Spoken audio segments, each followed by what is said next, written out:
Bengal was the textile centre of the world. The weavers of Murshidabad, the cloth that would pass through a ring. Exactly, all that.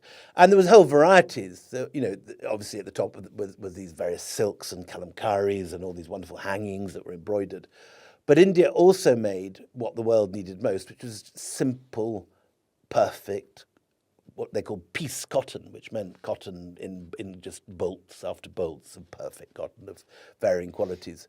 And this was exported around the world, so much so that by the end of the 18th century, there's de-industrialization in Mexico because they just can't compete with this imported Indian cotton, which has come via the East India Company.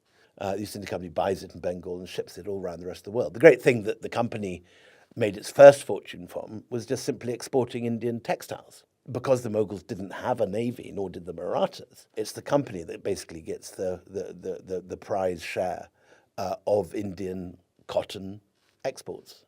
Was enough of that money also going back to the local people? So it was, yes, obviously the Mughal empire and the Mughals themselves were the richest and the most powerful empire on the planet at that time. But the people also weren't impoverished to that same extent as you would. I mean, look at the number of people who died just a few years after the Battle of Plassey and the Battle of Buxar in Bengal in the 1770 famine. Well, actually, I'd love to say that it was everyone was sharing equally in this wealth, but that is probably not. Is not the case. No, we know very precisely that it's definitely not the case. India had spectacularly high tax under the high Mughals.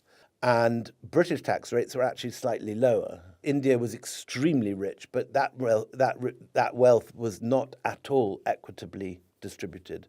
And it was probably more unequally distributed during the Mughal period than in many other periods of history. So that, I think, is a very just criticism to be levelled at the door of the Mughals, is that their tax system was extremely predatory.